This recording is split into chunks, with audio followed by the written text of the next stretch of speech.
Je prie le Seigneur pour qu'il vous accorde déjà sa bénédiction. Et on sait qu'avec la bénédiction de Dieu, on peut faire beaucoup de choses. Que Dieu soit loué.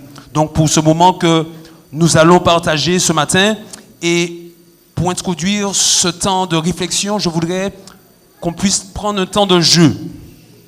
Peut-être que certains d'entre vous connaissent ce jeu qu'on appelle le tabou, un jeu de société. Est-ce que ça vous dit quelque chose? Non? Peut-être. Alors, j'explique un peu. Comment? À la fin, on se fâche, mais bon, je pense qu'aujourd'hui, on ne va pas se fâcher. Alors, j'explique rapidement la règle du jeu. C'est un jeu donc de société, un jeu dans lequel il s'agit de faire découvrir un mot à son équipe, mais pour pouvoir faire découvrir ce mot, il y a une liste d'autres mots qui sont interdits. On ne peut pas les citer pour faire découvrir. Et donc, ce sont des mots tabous. Par exemple, nous avons à l'écran le mot à faire découvrir, c'est le mot arche. Mais pour le faire découvrir à son équipe, il faut éviter les mots tabous. Et voici les mots tabous que le candidat doit éviter de prononcer. On peut faire un test ce matin parce que nous allons essayer de trouver les deux mots-clés. Vous êtes avec moi? Les deux mots-clés de notre message ce matin, nous allons essayer de les découvrir grâce à ce jeu. Est-ce qu'il y a un volontaire, tout d'abord, pour essayer? On va faire d'abord un coup pour rien. Un coup pour rien, un éclaireur qui veut bien... Oui, tu peux venir. Alors, oui, on peut l'encourager, merci. Ok. Alors, ok, venez. Ah. Alors, je cherche un mot pas trop difficile.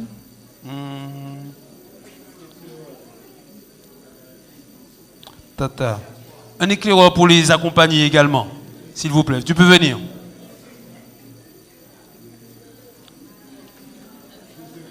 Ok. Ok.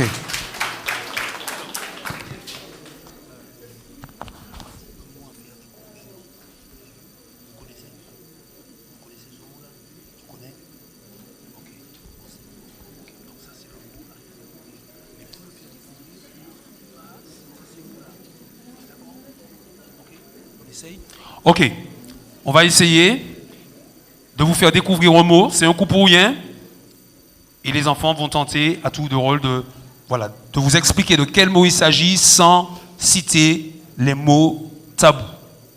Ok, on y va? On essaye? Alors, de quel mot il s'agit? Il ne faut pas le dire, mais en faisant découvrir. Ok, on essaye avec les plus grands aussi. C'est un jeu où il faut taper la balle. Non, il faut taper la balle sur une surface,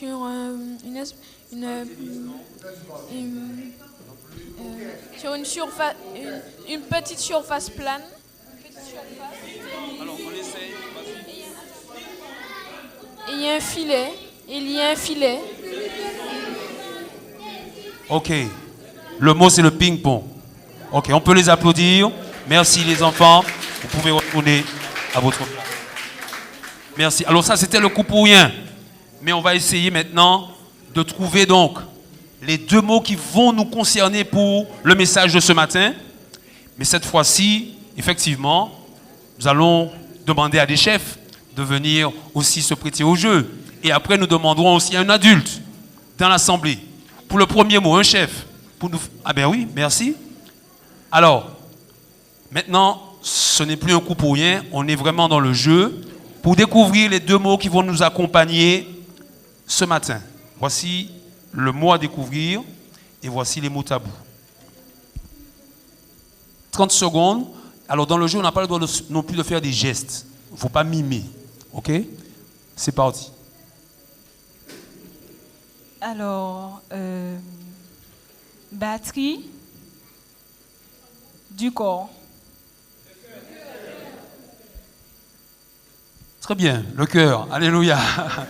Alléluia. C'est le cœur. Ce sera le premier mot, en tout cas l'un des mots qui va nous accompagner. Un adulte dans l'assemblée, un parent, un aîné qui veut se prêter au jeu, rapidement.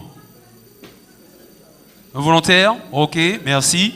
Donc voici le mot à découvrir et les mots tabous.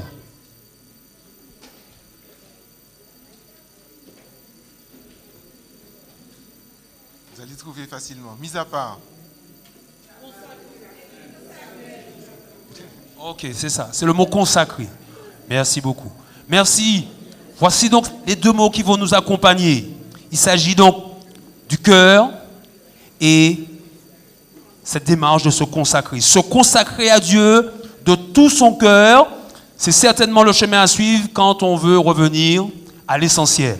Et quand nous parlons du cœur, on ne parle pas du muscle, de ce muscle qui nous permet de vivre chaque jour, mais on parle plutôt de ce qui se passe dans notre tête. Quand nous réfléchissons aux choix que nous devons faire, quand nous réfléchissons au chemin à suivre. C'est ainsi que la Bible parle du cœur, le siège de la pensée, le centre de notre réflexion. Se consacrer à Dieu, le chemin à suivre quand on veut revenir à l'essentiel. Maintenant, quand on parle de consécration, de quoi parle-t-on vraiment? On n'est pas toujours au clair sur ce que signifie se consacrer à Dieu, qu'est-ce que cela implique. Oui, de quoi parle-t-on et en quoi est-ce finalement essentiel quand on revient, en quoi est-ce essentiel dans notre parcours avec notre Seigneur. La Bible nous donne toujours les bonnes indications. Donc quand on réfléchit à ces questions, se consacrer à Dieu pour revenir à l'essentiel, on peut trouver dans la Bible deux exemples, deux personnages, deux hommes qui effectivement ont vécu une expérience de consécration avec Dieu. Ce sont des hommes qui ont reçu l'onction divine. On a versé de l'huile d'olive sur leur tête parce qu'à cette époque, quand on consacrait un roi, il venait, il était placé là au milieu et le prophète ou le prêtre, il avait de l'huile d'olive et il renversait l'huile d'olive sur la tête. Et forcément, comme il y avait beaucoup d'huile d'olive, qu'est-ce qui se passait? Ça coulait sur son visage, sur sa barbe et après, sur le vêtement et ça dégoulinait. Il était consacré à Dieu, cette huile était symbole de l'Esprit Saint qui était accordé à cette personne. Imaginez le roi qui se relève après que le prophète ait versé de l'huile sur sa tête, qui ait prié avec cette foi que Dieu allait conduire cette personne. Imaginez maintenant le roi qui se relève après cette onction, après cette consécration. Comment se sentait-il selon vous? Heureux. Quoi encore? Fier. Mais encore, il se sentait certainement fort, rempli de la force de Dieu. Il se sentait fort parce qu'il avait reçu l'essentiel. L'essentiel pour lui, oui, c'était l'onction du Seigneur, la prière de l'homme de Dieu. Et oui, avec Dieu, il pouvait aller et être victorieux. Voici ce qu'on lit dans 1 Samuel chapitre 1er, verset 10, pour parler de l'expérience de Saül, le premier roi d'Israël. Samuel, qui est le prophète de l'époque, prit une fiole d'huile qu'il répandit sur la tête de Saül. Il le baisa et il dit, l'Éternel ne t'a-t-il pas oint pour que tu sois le chef de son héritage? Et puis plus loin, au verset 6 et 7, la Bible dit que Samuel prit la parole. Il dit à Saül, l'Esprit de l'Éternel te saisira, tu prophétiseras et tu seras changé en un autre homme.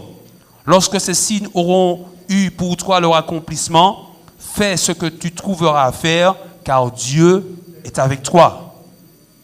Au verset 9, dès que Saül eut tourné le dos pour se séparer de Samuel, Dieu lui donna un autre cœur. Et tous ces signes s'accomplirent le même jour. Amen. Vous aurez remarqué que cette expérience de consécration de Saül est associée à une expérience de conversion. Dieu ne se contente pas de lui accorder son esprit, symbole de cette huile qui coule sur sa tête, sur sa barbe, sur ses vêtements, mais Dieu lui donne surtout un cœur nouveau. Dieu change son cœur. Avec donc la consécration, il y a cette expérience de changement de cœur. Change mon cœur, Seigneur, et purifie-moi. C'est un chant qu'on peut chanter toutes les fois où on fait des expériences de consécration. Aujourd'hui, c'est l'occasion de consacrer toute la jeunesse et toute l'Église au Seigneur, mais c'est donc aussi l'occasion de chanter ce chant. Change mon cœur, Seigneur, et purifie-moi. Change mon cœur, que je sois comme toi. Est-ce que vous voulez bien chanter avec nous? Chantons telle une prière que nous adressons à notre Seigneur. Change mon cœur, Seigneur, et purifie-moi.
Consécration va avec conversion, changement de cœur. Et donc je prie Dieu ce matin pour que, tandis que nous sommes dans cette démarche pour nous consacrer au Seigneur, que nous soyons aussi disponibles et disposés à accepter le changement de cœur que le Seigneur nous propose.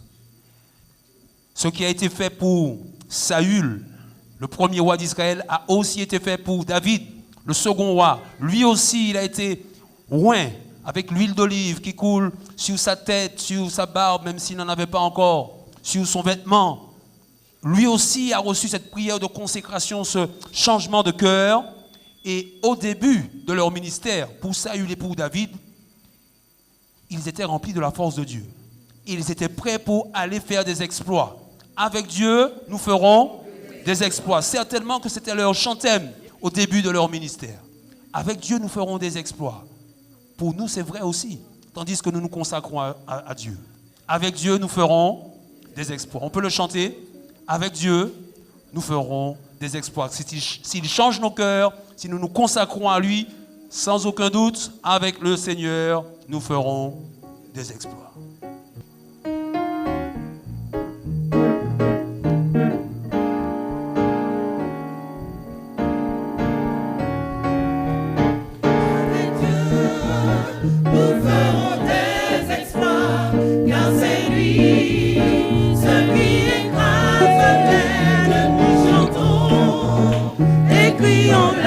Victoire, Christ est roi.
dernier Camporé, nous étions à la Jamaïque et il y a eu beaucoup de choses qu'on a retenues de cette expérience avec Dieu, expérience spirituelle mais aussi fraternelle. Mais il y a aussi un élément qui m'a marqué, c'est la louange façon jamaïcaine. Est-ce que vous Amen? J'entends une jeune qui dit Amen. La louange en version jamaïcaine, c'était vraiment quelque chose. Alors, l'équipe de Morija nous a préparé un petit... non? C'est bon déjà? Ok. Ils ont déjà donné la version jamaïcaine. J'ai pas senti, mais c'est pas grave. En tout cas, une chose est sûre, c'est que d'une manière générale, effectivement, dans le monde, on se rend compte que la culture, la façon dont la louange est vécue dans les différentes cultures, il y a toujours matière à apprendre et à louer le Seigneur. On peut reprendre un petit bout, hein? Oui, quelques notes, mais version jamaïcaine, yes.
Attention à la fin. Christ. Alléluia. Merci beaucoup, merci Nadine. Merci, que Dieu soit loué. Alors, nous avons 2 mots pour notre message ce matin, 2 mots à retenir. Est-ce que vous vous en rappelez? Le premier, c'est le cœur. On ne parle pas du muscle, mais de notre état d'esprit, de notre réflexion sur la vie. Et le second, c'est le mot consacré. Se consacrer à Dieu de tout son cœur, c'est certainement le chemin à suivre pour revenir à l'essentiel. En tout cas, Saül, après sa consécration, il a servi Dieu avec joie, il a remporté des victoires. La Bible dit qu'il prophétisait et David lui-même a remporté les victoires sur les Philistins, a renversé Goliath.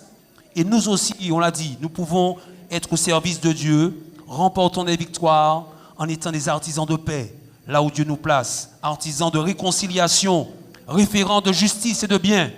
Quand on se demande et quand on cherche la justice et le bien, on se tourne vers les éclaireurs, les aventuriers, les castors, vers un adventiste du 7e jour, vers un enfant de Dieu. Alléluia. Mais voici ces 2 hommes qui ont reçu l'onction, ces hommes qui avaient reçu le changement de nos cœurs, n'ont pas été épargnés par les chutes. Vous connaissez un peu leur histoire. Saül, tout d'abord, son cœur nouveau s'est endurci. Un peu comme du pain rassis de 3 jours. Vous avez déjà mangé un pain rassis de 3 jours? Même quand vous le trempez dans le lait, quand vous essayez de manger, il vaut mieux avoir de bonnes dents. Et aujourd'hui, vous savez que si vous achetez une baguette dans une station, vous n'avez pas besoin d'attendre 3 jours pour que la baguette devienne dure. Le lendemain, à la fin de la journée, c'est fini. C'est déjà dur. Le cœur de Saül s'est endurci progressivement. Il s'est éloigné de Dieu et à chaque fois que Dieu lui donnait une opportunité de revenir, il fermait la porte. Il s'est endurci à tel point qu'il s'est retrouvé dans la maison d'une sorcière. Il s'est retrouvé chez une voyante. Et voici ce qu'on lit dans 1 Samuel 28, verset 8. Saül fait cette demande à cette femme et lui dit, « Fais la divination pour moi, je te prie, en évoquant un mort. Fais monter celui que je te dirai. » La femme lui dit, « Qui veux-tu que je te fasse monter ?» Et il répondit, « Fais-moi monter le prophète Samuel. » Samuel était mort et enterré depuis plusieurs jours. Mais voici, Saül va voir un homme, un vieillard. Pour lui, il s'agit bien de Samuel, mais ce n'est pas Samuel, c'est un ange du démon, c'est un ange du diable. Et voici que Samuel, ou plutôt Saül, se prosterne devant ce vieillard. La Bible dit, il s'inclina le visage contre terre et se prosterna devant lui. C'est une triste histoire, n'est-ce pas? Alors, chers amis, cette histoire nous montre que finalement la conversion, la consécration à Dieu, le changement de cœur, ce n'est pas un pouvoir magique que Dieu met sur nous. La prière de consécration, celle que nous aurons tout à l'heure, n'a rien de magique. La consécration, ce n'est pas l'expérience d'un jour, mais c'est une expérience à renouveler chaque jour. Le pain, il est à manger frais tous les jours que Dieu fait. Et par la grâce de Dieu, le Seigneur pourvoira tous nos besoins pour que nous ayons toujours du pain frais à manger. L'expérience de la consécration, du changement de cœur, ce n'est pas un pain rassis à manger, c'est un pain frais à vivre quotidiennement avec Dieu. Le Seigneur est disposé concrètement à faire de nous effectivement ses enfants, et ça chaque jour. Et pour l'avoir oublié, beaucoup se sont perdus loin du Seigneur et le roi Saül en est l'exemple typique. L'onction de Dieu, c'est bien, mais ce n'est pas suffisant. Être baptisé, c'est bien, mais ce n'est pas suffisant, ce n'est pas là l'essentiel. Être adventiste du 7e jour, c'est très bien. Mais l'essentiel, c'est de pouvoir tous les jours renouveler son expérience de consécration avec Dieu. Tous les jours, donner à Dieu son cœur pour qu'il en fasse effectivement ce qu'il souhaite, c'est-à-dire un cœur à son image, selon sa ressemblance. C'était là son projet initial. Toutes ces choses, donc, sont bien à condition de vivre l'expérience quotidiennement, renouveler chaque jour, faire des valeurs de Dieu nos valeurs. La vérité, l'honnêteté, l'intégrité, la fidélité, l'esprit de service. Donc oui, que nous soyons attentifs à cela, vigilants, et que nous ne prenions pas la prière de consécration comme un acte magique, et ainsi tout ira bien, mais que nous soyons plutôt disposés à vivre avec Dieu une expérience comme celle de David. Parce que David, on l'a dit, il a eu la même expérience que Saül. Le prophète est venu, a versé l'huile sur sa tête, le prophète a prié pour lui, il était oint d'huile, il était rempli de l'Esprit de Dieu, il avait un cœur nouveau, il a remporté de grandes victoires, mais lui aussi a fait des choses horribles. David a tué un homme pour lui prendre sa femme. C'est grave. C'est très grave. Maintenant, la différence entre Saül et David, c'est que quand Dieu a montré à David qu'il s'était égaré et qu'il s'était perdu loin de lui, David s'est repenti. Il a accepté que Dieu renouvelle encore son cœur. Et alors, il a écrit un psaume, le psaume 51. Et je vais demander à Jonathan de nous lire quelques extraits du psaume 51. Le psaume 51, on va lire les versets 8, verset 9, verset 12, verset 13 et verset 17. Vas-y. Tu veux que la vérité soit au fond du cœur. Fais donc pénétrer la sagesse au-dedans de moi. Purifie-moi avec l'hysope et je serai pur. Lave-moi et je serai plus blanc que la neige. Ô Dieu, crée en moi un cœur pur, renouvelle en moi un esprit bien disposé. Ne me rejette pas loin de ta face, ne me retire pas ton Esprit Saint. Seigneur, ouvre mes lèvres et ma bouche publiera ta louange. Amen. Merci beaucoup. Je vous laisse lire à la maison le psaume 51, un psaume de repentance, un psaume de conversion, de reconversion, puisque quand David écrit ce psaume, il a déjà une expérience avec Dieu. Il a déjà reçu cette prière de consécration qui a fait de lui le roi d'Israël. Maintenant, quand on lit ce qu'il dit, on se rend compte qu'il a besoin de Dieu. Tout ce qui pourrait apporter un changement dans sa vie, il le demande à Dieu. Il lui dit, ben oui, la sagesse, fais-la pénétrer au-dedans de moi. Change mon cœur, purifie-moi, crée en moi un cœur nouveau, un esprit renouvelé. Et même pour ouvrir la bouche et pour parler, il dit, Seigneur, ouvre mes lèvres. Ce n'est même plus lui, en quelque part, qui agit. Ouvre mes lèvres. C'est certainement ce que Paul disait aussi quand il dit, si je vis, ce n'est plus moi qui vis, c'est le Christ qui vit en moi. L'expérience de David, c'est notre modèle. C'est le modèle à suivre. C'est le modèle à suivre pour chacun de nous. Une consécration renouvelée à chaque fois que nécessaire. Que personne ne se sente séparé de Dieu de manière définitive. La porte du Seigneur est toujours ouverte. Il nous appartient alors, comme David, d'accepter quand le Seigneur nous montre que nous nous sommes égarés. Une consécration renouvelée, un cœur purifié à chaque fois que nécessaire. Parce qu'on le sait, le péché nous environne facilement. Nous sommes dans un univers où, partout où nous posons les yeux, le péché est prêt à nous sauter dessus. Mais justement, qu'il ne prenne pas racine dans nos cœurs. S'il nous arrive de trébucher, ne laissons pas le péché prendre racine dans nos cœurs et endurcir nos cœurs, mais plutôt soyons prêts à confesser le péché parce que chaque péché confessé est un péché pardonné. On peut redire ça? Chaque péché confessé est un péché et chaque péché pardonné est un péché effacé. Alléluia. Chaque péché confessé est un péché pardonné et chaque péché pardonné est un péché effacé au nom et par les mérites de Jésus-Christ. C'est donc avec cette idée que je voudrais que nous puissions vivre maintenant un temps de consécration à Dieu. Non pas avec l'idée qu'il y aura quelque chose de mystique qui va se dérouler maintenant dans la salle, mais plutôt avec la conscience que Dieu est prêt à faire de nous ses enfants, à nous consacrer à son service pour que nous soyons ses porte-paroles, ses témoins partout où il va nous placer, mais aussi avec l'idée qu'il va nous donner un cœur nouveau, comme il l'a fait pour Saül, comme il l'a fait pour David. Il peut le faire pour chaque éclaireur, chaque castor, chaque aventurier, chaque chef, merci, et chaque adulte, chaque aîné. Alors j'invite les aventuriers à se lever, les castors, les éclaireurs, les chefs et tous ceux qui veulent nous accompagner. Nous allons prier Dieu pour qu'il nous consacre à son service et qu'en le faisant, il nous accorde un cœur nouveau. Et je vous demanderai, éclaireurs, aventuriers, castors, de renouveler cette expérience chaque jour avec Dieu. Tous les matins, quand vous vous levez, priez votre Seigneur qu'il soit celui qui vous consacre à son service et qu'il change votre cœur. Alors, pour ce temps de prière, nous aurons 3 prières. La directrice des JA, Alison,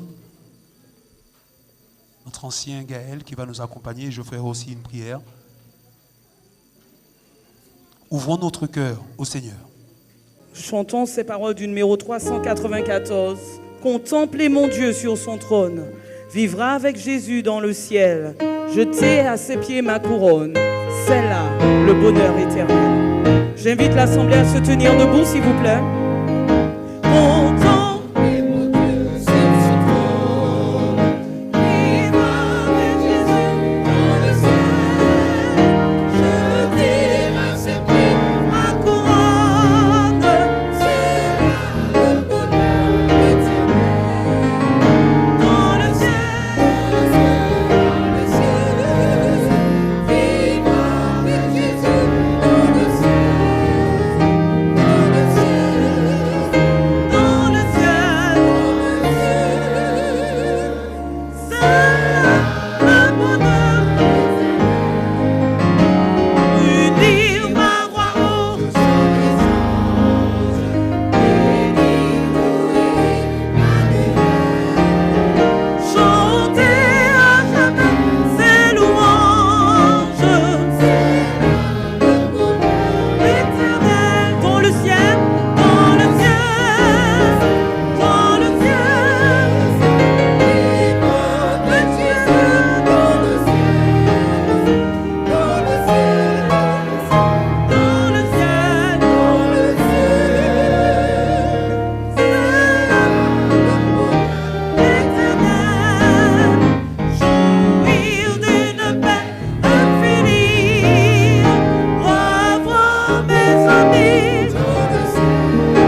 Je lis la bénédiction que Dieu a prononcée sur les enfants d'Israël par la bouche d'Aaron dans Nombre 6, verset 24. Une bénédiction qui est aussi pour nous ce matin. Que l'Éternel te bénisse et qu'il te garde. Que l'Éternel fasse luire sa face sur toi et qu'il t'accorde sa grâce. Que l'Éternel tourne sa face vers toi et qu'il te donne la paix. Amen. Je vous invite à rester en place alors que nous chantons le chant de bénédiction. J'invite vraiment tous les membres à rester en place et à chanter avec nous dans un esprit de révérence. Ensuite, il y aura le commandement de Cheften Anaël. Et ensuite, nous pourrons quitter la salle de culte dans un esprit de révérence et avec le chant de fin de service. Avant que je donne le commandement pour permettre à toute la compagnie de romper, je dois faire une petite annonce. Tous les parents ayant des enfants et qui souhaiteraient que leurs enfants rejoignent les différents clubs, donc Castor Aventurier, Gélissa Valiamé, Frédéric Doham, et pour les éclaireurs, Hervé Joseph Cuzia, ainsi que moi-même, Annelle Doham. Alors, à mon commandement, je dirai rompez, et les parents des Castor Aventuriers, vous pourriez récupérer vos enfants, et les éclaireurs, vous pourrez rejoindre vos parents. Pour toute la compagnie, Castor Aventurier éclaireur, repos. Garde à vous. Rompez.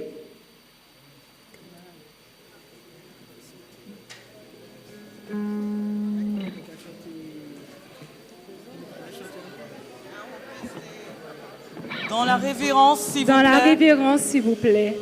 Le culte n'est toujours pas fini. Il manque un dernier chant.